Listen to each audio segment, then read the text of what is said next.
I imagine a tough week. How are you feeling personally about how this week's gone? There's been obviously a lot of headlines, a lot of speculation, sadly a lot of abuse from fans as well. How are you feeling, and can you describe to us your thoughts, having seen the scenes of Celtic fans clashing with police calling for your exit after the game? Well, on the scenes on Sunday, we were disappointed, we're hurt. I understand the sort of frustrations of, the supporters, because ultimately, we're not in a great run at the minute. But it serves no purpose, particularly for the players.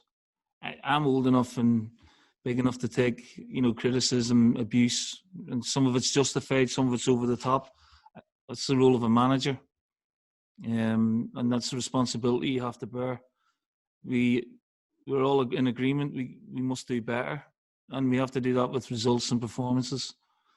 I think it only takes a flick of a switch. I think we're lacking a little bit of confidence, a little bit of belief at the minute, but it can turn around very quickly. And then it's baby steps after that. Build. So tomorrow we're looking for a performance and a result to start with. But yeah, I mean, for 20 years, from my own point of view, I've done everything in my power to bring success to the club and the fans. That's not going to change just on the run of a bad month, or people being upset about my style of management, if they want to say that, because they don't know what it is. They're just sort of voicing their opinions.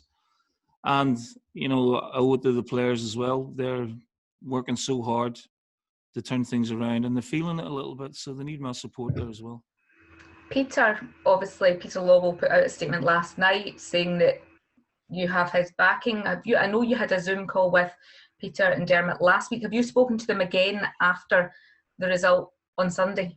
Yes, of course. And again, talked about the game, talked about the players, talked about the result, and obviously talked about the values that we have, the durability that the club has. We're strong. We're not in great shape at the minute in terms of results and performances, but I've got a great relationship with them. It doesn't count for anything if the results keep going the right way, because then they have a decision to make. But we're not near that point yet, and they believe in me, and I believe in what we're trying to do. I believe in my backroom staff as well. So I know it sounds like I'm repeating myself time and time again, but we do believe we'll turn it around and quickly. Neil, you feel you've obviously got the 100% backing from the club hierarchy. As you said at the weekend, you're kind of scratching your head as to what is going on with the team in terms of this run of just 2 wins in the last 10 matches. You got the backing of the club hierarchy. Do you feel confident that you've still got the backing of the players? Yeah, why wouldn't I? A lot of fans have been talking, obviously, in the week just about how they feel that there's a disjointedness about the team and how the team's maybe not all pulling in one direction. Well, they're going through a bad spell, and that's what happens in a bad spell. Players try too hard sometimes, or players lose a little bit of confidence. I didn't think there was a hell of a lot wrong with the performance. We give a poor goal away, we're in good position, we give a penalty away, and again, we've switched off for the set play. The body language of the players was good. They're trying to find the solutions, as we all are. But we have to end this run. We have to get back to being consistent. The performances haven't been great all season, to be fair, compared to last season. I do think not having an atmosphere in the stadium has subconsciously played on it. And they're just feeling a little bit, I wouldn't say fragile, that's the wrong word.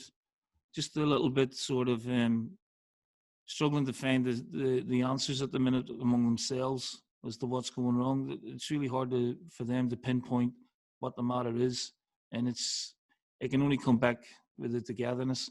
I don't see any disjointedness among the group.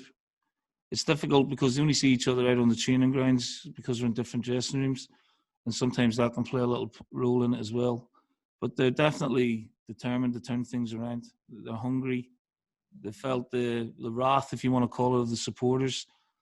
It surprised some of them. It shook a few of them up. But they want to put things right for them, and obviously the club and myself as well. Can that spark what happened after the game on Sunday? In your heart of hearts, did you think that was over for you? Not in my heart of heart, but I could understand if that would have been the case. Yeah.